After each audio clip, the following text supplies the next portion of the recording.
Story 1.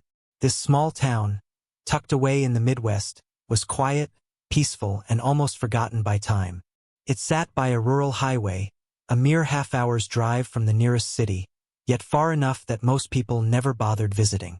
At night, the town turned still, with nothing but the occasional car passing and the distant sound of wind rustling through the trees. I was new here, having just transferred to the local high school. Though I came from a larger city and wasn't used to the slow, rural pace, I quickly made friends with a group of classmates who shared my interests. We played soccer, shared jokes, and attended each other's birthday parties. They made me feel like I belonged. One of my closest friends in town was Jack. He was the son of a wealthy real estate developer, and his family lived in one of the largest homes in the area. Jack's house had a modern stereo system, karaoke machine, and even a game room, luxuries most of us had never experienced before. His place became our go-to spot for get-togethers, especially when we wanted to relax and have fun. But one night, everything changed. It was Jack's birthday, and as usual, we were all gathered at his house. The air was filled with the sound of laughter, music blaring from the stereo, and the delicious smell of birthday cake. We were having a blast, singing karaoke, joking around, and taking silly pictures. But something strange happened. Amid the laughter and noise, Jack suddenly stopped, standing up with a serious expression on his face. He stared at the front door, his brows furrowed in confusion. "Did you guys hear that?" he asked, his voice barely above a whisper. The rest of us looked at each other, confused. No one had heard anything. "Hear what?" I asked, trying to play along, thinking maybe he was pulling a prank. Jack's face was pale now. "Someone's knocking at the door." A few of us laughed, assuming he was joking.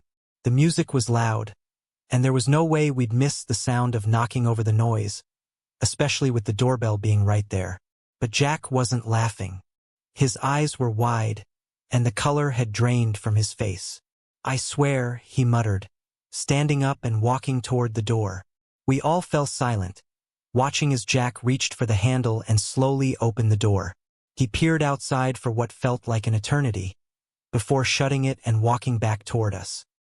His face was ghostly white, his eyes distant, as if he had seen something no one else could. "Who was it?" I asked, trying to sound casual, though the unease in the room was palpable. Jack shook his head, not saying a word. He sat back down, avoiding our gazes.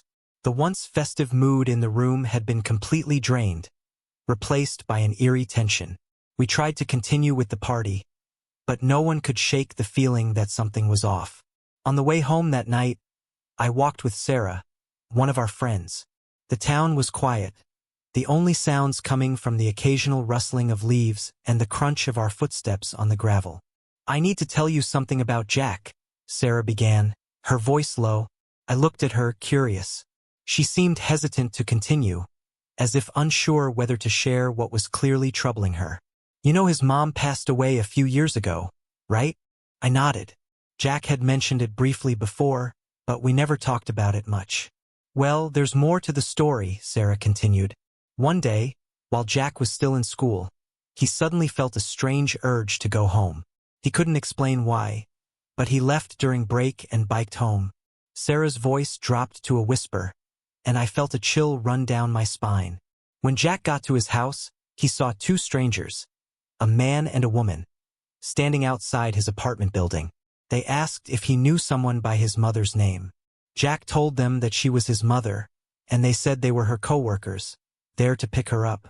Jack, in a hurry to get back to school, let them go upstairs while he rushed off.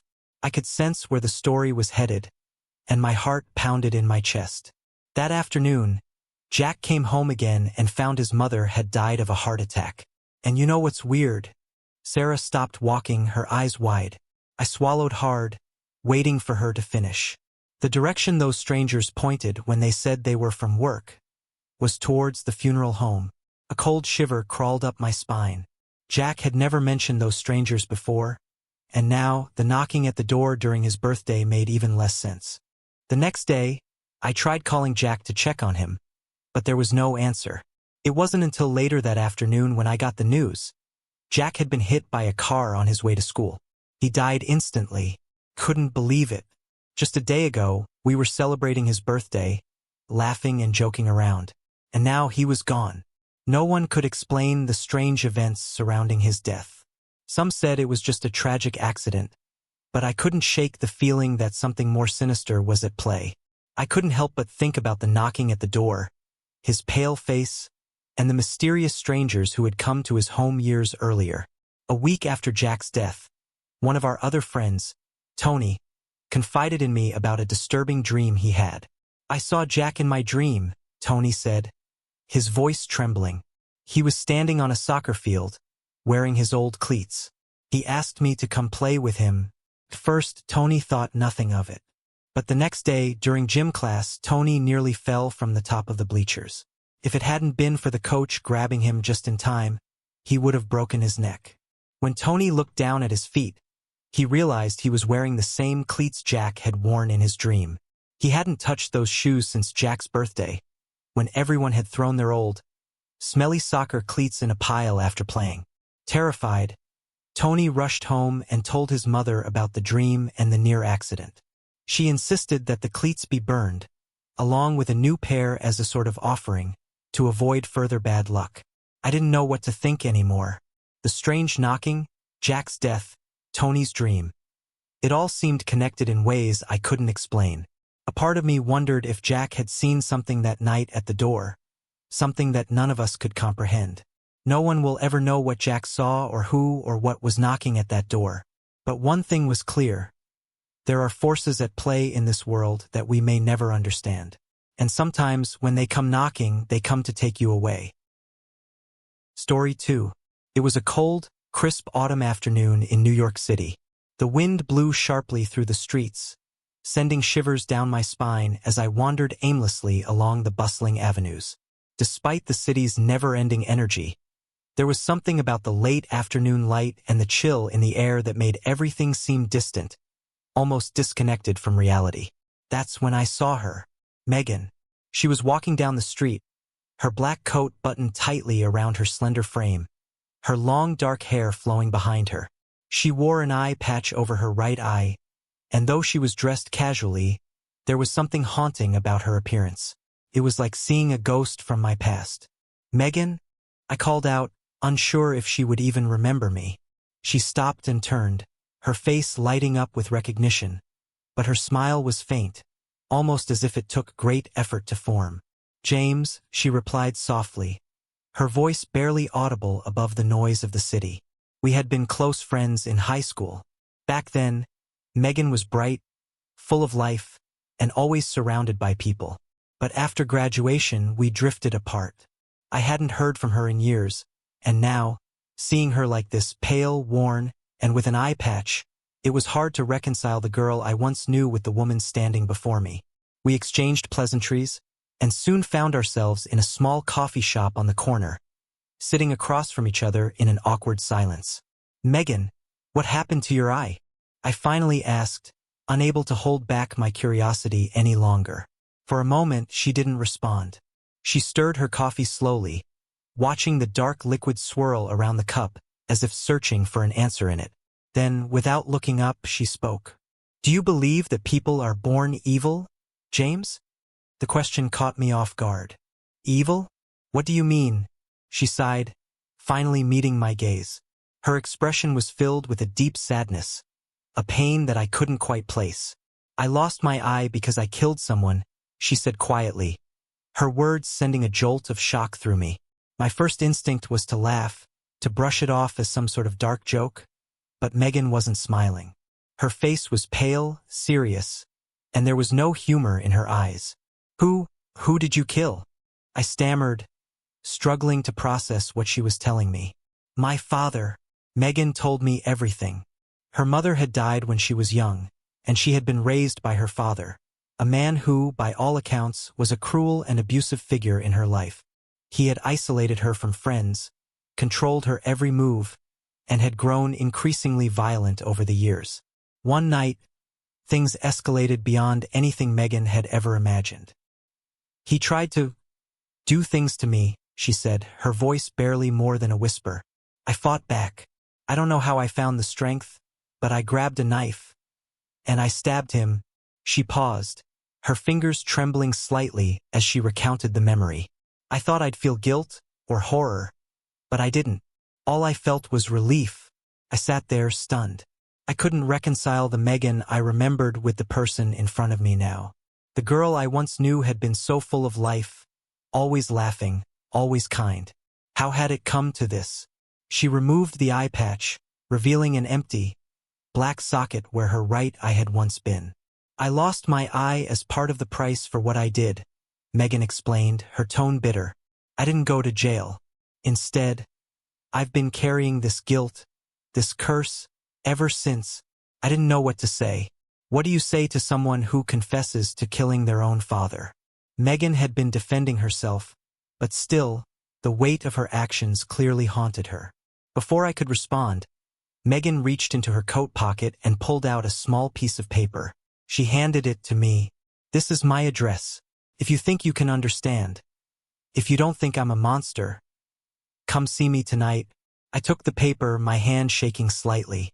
Part of me wanted to crumple it up, walk away, and forget this conversation had ever happened. But another part of me, the part that still remembered the girl I had known all those years ago, felt a deep urge to reach out and help her. I didn't answer her directly. We parted ways, and I spent the rest of the day in a fog, replaying her words over and over in my mind. That night, after hours of wrestling with my thoughts, I decided to go. Megan's address led me to a rundown apartment building on the edge of the city. The place was old, decaying, and felt completely out of place in a city like New York. It was as if the building itself had been forgotten, left to rot in the shadows. I hesitated at the entrance, my heart pounding in my chest. What was I walking into? What was I going to find? But the thought of Megan, suffering alone, pushed me forward. The door to her apartment was slightly ajar when I reached it. I knocked lightly, but there was no response. Taking a deep breath, I pushed the door open and stepped inside. The first thing that hit me was the smell. A sickly, metallic odor that made my stomach churn. The apartment was dark, save for a faint light coming from one of the back rooms. Megan? I called out, my voice echoing through the empty space. There was no answer. I followed the light to the back room, my heart thudding in my chest. What I saw when I opened the door stopped me dead in my tracks. Megan was there, pinned to the wall by 3 long, iron spikes that pierced through her arms. Blood oozed from the wounds, staining her white dress a deep crimson. Her face was twisted in pain, but her eyes were calm, as if she had accepted her fate. On the floor beneath her lay 2 bodies, a man and a woman, their faces frozen in expressions of terror. I killed them too, Megan said softly, as if it were the most natural thing in the world. They were part of the reason I am like this. I stood there, paralyzed, my mind struggling to comprehend what was happening. Megan looked up at me, her lips curling into a faint smile. You can help me, James, she whispered. There's only one more person I need to kill. Before I could react, Megan wrenched one of the spikes from the wall and lunged at me. I barely managed to dodge Megan's attack, stumbling backward as she swung the spike toward me again.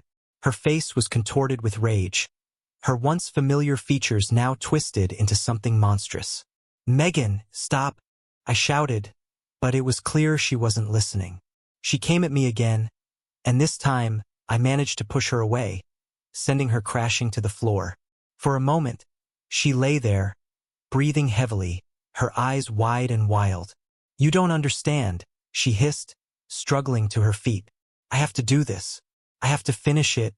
I shook my head, backing away toward the door. No, Megan, you don't.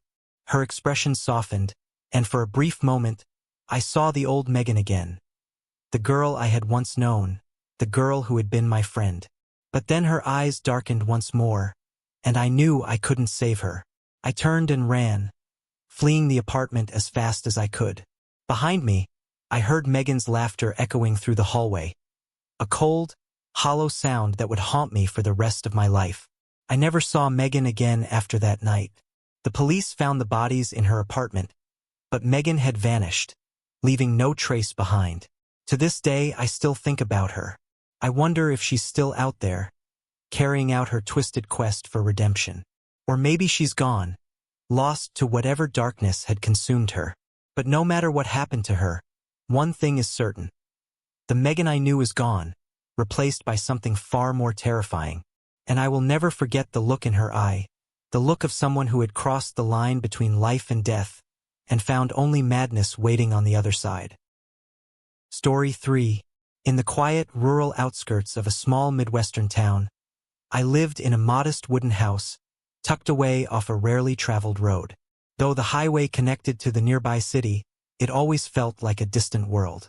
At night, the place was deathly still, with no sound but the wind rustling through the trees and the occasional car driving by.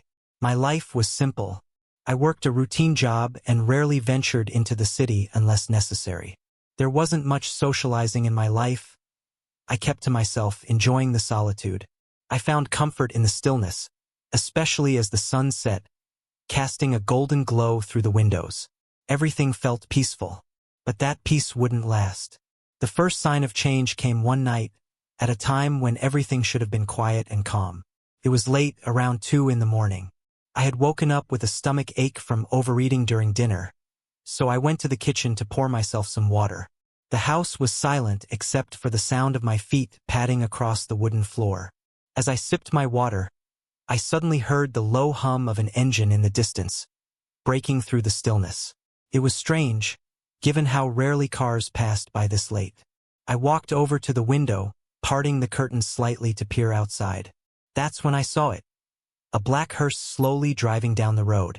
My first reaction was confusion, followed by a sense of unease. Who would be driving a hearse at this hour, on this deserted stretch of road? I thought maybe I was just imagining things, but the hearse was very real, creeping closer to my house. It stopped, right outside my window. What I saw next made my blood run cold. There were people inside the hearse, several of them all dressed in black suits. Their faces were pale, ghostly white, and their eyes were fixed on me. It was as if they were staring straight through the glass, into my soul. One of the passengers, sitting in the front seat, slowly turned his head. His eyes locked with mine, and I swear, they glowed with an eerie greenish light. My body went rigid with fear. I let the curtain fall back and stepped away from the window, my heart pounding. What was that? Who were they? I pressed my back against the wall, clutching the glass of water in my trembling hands. My mind raced, trying to make sense of what I had seen. Couldn't have been real, I told myself. It had to be a trick of the light, or maybe I was just tired. But that didn't explain the chill that had settled deep into my bones. I stayed there, leaning against the wall, too afraid to move. I don't know how long I stood there before exhaustion finally overtook me, and I drifted off into an uneasy sleep. In the days that followed, I tried to convince myself that the hearse was just a figment of my imagination. Maybe it was just a strange coincidence, a one-off occurrence that would never happen again. But that wasn't the case. About a week later, I had to go into town to take care of some business. The city was bustling, full of life, a sharp contrast to the quiet isolation of my house in the suburbs. I felt a sense of relief as I walked through the crowded streets. Here, among the throngs of people, I felt safe. Then, out of nowhere, someone tapped me on the shoulder. I turned to see an elderly man standing behind me, dressed in an old-fashioned gray coat. His face was deeply lined, and his eyes carried a strange intensity. "Young man," he said in a raspy voice, "you have a dark cloud hanging over you. There is blood in your future." I recoiled slightly, startled by his words. Who was this man and what was he talking about? "Excuse me?" I muttered, unnerved by his sudden approach. The old man's gaze never wavered. "Have you, by chance, seen something unusual lately? Something not of this world?" My heart skipped a beat. How did he know? How could he possibly know about the hearse? I tried to play it off, shaking my head. "I'm not sure what you're talking about," he sighed, then reached into his pocket and pulled out a small, worn pouch. He handed it to me without a word. Inside was a smooth, round crystal, a small, shimmering bead that seemed to catch the light in an otherworldly way. "This is a family heirloom," the old man said softly. "A relic passed down through generations. It won't rid you of the danger, but it will protect you for a time. Keep it with you for 18 days, and you'll be safe." Before I could ask him anything more, he walked away, disappearing into the crowd. I stared down at the bead in my hand, unsure whether to believe him. But after what I'd seen that night with the hearse, I wasn't willing to take any chances. I slipped the bead into my pocket and made sure it stayed with me wherever I went. For the next few days, I carried the bead with me, and for a while, nothing strange happened. The dreams about the hearse persisted, but they didn't feel as vivid as before, and I managed to sleep through the night. But then, a week later, I had another close encounter with the darkness. I had just finished some business in the city and was on my way back home. The office building I was visiting was located in a high-rise, and I was taking the elevator down to the lobby when it happened. There were a few other people in the elevator with me, all minding their own business, when suddenly, I felt it, that same cold chill I'd experienced the night I saw the hearse. I glanced around nervously, and that's when I saw him. A man standing directly across from me, his face pale and gaunt, his eyes sunken and hollow. It was the same face I'd seen in the hearse. My stomach twisted into knots as my pulse quickened. Was this real? Could it really be him? Before I could react, the elevator gave a sudden jolt and came to a screeching halt. The lights flickered, and we were plunged into darkness. Everyone in the elevator gasped, panic setting in. I reached for the emergency button, but my hand was shaking so badly, I almost missed it. My breath came in short, rapid bursts as I tried to keep my composure. Then, through the darkness, I heard it. A voice, low and distant, whispering in my ear. "Get out." I didn't need to be told twice. As soon as the doors began to open, I bolted from the elevator, stumbling out into the hallway just as the cables snapped and the elevator plummeted to the ground below. The sound of metal crashing against metal echoed through the building. The people inside the elevator had no chance of survival. The next day, the local news reported the accident. 5 people were dead. The cause of the elevator's malfunction was still under investigation. But I knew the truth. I still carry the bead with me to this day. The old man had been right. It had protected me, though I'm not sure for how much longer. Since the elevator incident, I've avoided the stretch of road where I first saw the hearse. I no longer take my evening walks past that abandoned highway, and I've done my best to put the incident out of my mind. But late at night, when I'm alone in my house, I sometimes feel that same chill in the air. I hear the low hum of an engine in the distance, and my heart begins to race. I've never seen the hearse again, but I know it's still out there, somewhere waiting, and one day I fear it will come for me again. Story 4. For 10 years, I'd worked as a mailman in a small town in the American Midwest. Day in and day out, I walked the same routes, delivering letters and packages to the few residents scattered around the area. Over time, the job became routine, almost robotic, as I slipped through the streets, barely noticing the world around me. One of the places I passed every day was an old, abandoned community square. It had once been a lively gathering spot for the town's families, filled with playground equipment and benches. But after a series of gruesome murders occurred there, the square had been deserted, left to rot under layers of dust and neglect. The town's elderly residents, most of whom were retired schoolteachers, lived nearby. I often delivered their mail, and they were always so eager, gathering around me with hopeful eyes, asking, "Is there a letter for me today?" But most of the time there wasn't. Few people sent letters anymore except for bills and advertisements. Still, I could see the disappointment in their faces each time I told them there was no mail for them. They'd sigh, nod, and shuffle back inside their lonely homes, carrying the weight of their hopes dashed once again. One particularly foggy morning, on the day of the town's annual Remembrance Day for the Dead, I made my usual rounds, walking past the abandoned square. The fog hung thick in the air, swirling around me like ghostly tendrils, and for some reason, I felt a strange pull toward the old square. As I glanced over at the once popular playground, I froze. Standing in the middle of the square was a woman. She was partially buried in the ground, with her legs disappearing into the earth. Her long, dark hair fell over her face, hiding her features. Her stillness, her unnatural posture. It was all deeply unsettling.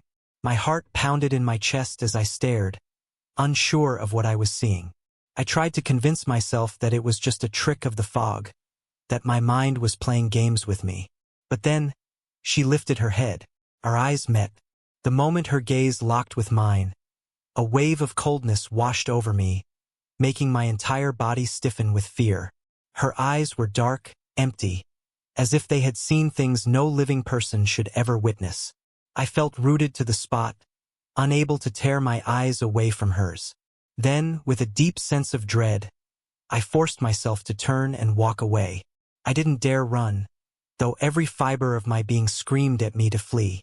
I kept my pace steady, feeling her gaze on my back until I was out of sight. It wasn't until I reached a busier street, filled with the sounds of cars and people, that I finally let out a shaky breath, realizing I had been holding it the whole time. My heart was still racing, my skin cold and clammy. What had I just seen? While I was trying to calm myself, I felt a tug on my sleeve. I jumped, startled, but when I turned, it was only Mrs. Lee, one of the elderly residents I delivered mail to regularly. She was a kind old woman, always eager for a chat. "Good morning, dear," she said, smiling up at me. "Did you bring any letters for me today?"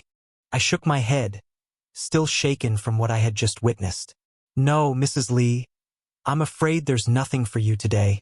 Her face fell for a moment, then returned to its usual kind expression. "That's all right," she said softly, "but you look a bit pale. Are you feeling all right?" I hesitated, unsure whether to mention what I had seen in the square. But the memory of the woman's dark eyes was still fresh in my mind.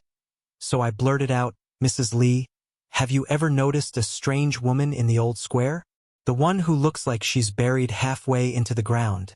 To my surprise, Mrs. Lee didn't seem shocked. Instead, she gave me a knowing look and nodded. "Yes, I know who you're talking about," she said. "She's been there for years." Her calm demeanor unnerved me. "But why is she there? Who is she?" Mrs. Lee let out a soft sigh, her eyes distant. "She used to live here long ago. Beautiful young woman, but tragedy struck. She lost her family in a terrible car accident, her husband and son. After that, she wasn't the same. She started losing her mind, fighting with her relatives over inheritance, and eventually, she started coming to that square every day. People say she felt connected to the ground there, as if it would somehow bring her closer to her lost loved ones." I shivered, trying to comprehend how someone could willingly bury themselves in the earth. "But why is she still there? She's been gone for years, hasn't she?" Mrs. Lee gave me a sad smile. "There are some people, my dear, who never truly leave." Her words hung in the air like the fog, thick and heavy. Before I could ask more, Mrs. Lee patted my arm gently and walked away, leaving me standing there with more questions than answers. In the days that followed, I couldn't get the image of the woman out of my head. Each time I passed by the square, I couldn't help but glance in her direction. And every time, she was still there, half buried, her dark hair obscuring her face, her presence a silent scream in the middle of the empty playground. But something was changing. It wasn't just the woman anymore. More people began to appear in the square, all standing like statues, half buried in the earth just as she was. First, it was one or two others, men, women, their expressions blank and lifeless. Then, a week later, I saw even more. Every time I passed by, more bodies had joined her, all standing eerily still, their legs sinking into the ground. They weren't moving, but their presence felt oppressive, like the square was slowly becoming a burial ground for the living. My chest tightened with fear each time I walked by. I wanted to look away, to pretend it wasn't happening, but I couldn't. The pull of their silent stares was too strong, and each glance made my skin crawl. What terrified me most was that some of these people looked familiar. Residents of the town I had seen before, walking the streets, going about their daily lives. Now they were standing in the square, as if they had always belonged there, as if they had been claimed by the earth. I started avoiding the square altogether, choosing different routes for my deliveries, hoping that the images would fade from my mind. But even when I didn't see them, I felt them. Their presence loomed over me, a constant weight in my chest. One evening, I returned home after a long day, trying to shake off the eerie feeling that had followed me for weeks. As I closed the door behind me, I glanced out the window. There, in the distance, I saw them. The figures from the square were now standing in front of my house, their dark silhouettes barely visible in the dim light of the setting sun. They were watching me, waiting. My heart pounded in my chest as I drew the curtains shut, backing away from the window. I tried to tell myself that it wasn't real, that I was imagining things, but deep down, I knew the truth. They were coming for me. Just like the others, I had been marked. The square had claimed them, and now it was my turn. I sat on the floor, trembling, as the whispers from the square echoed in my mind. It was only a matter of time before I, too, would stand in the square, half buried, a silent witness to the endless procession of souls who had been taken before me. And when that day comes, I will join them. Thank you so much for watching these terrifying ghost stories. We hope you enjoyed the spine-chilling journey into the supernatural. If these stories kept you on the edge of your seat, be sure to like, subscribe, and share with friends who love a good scare.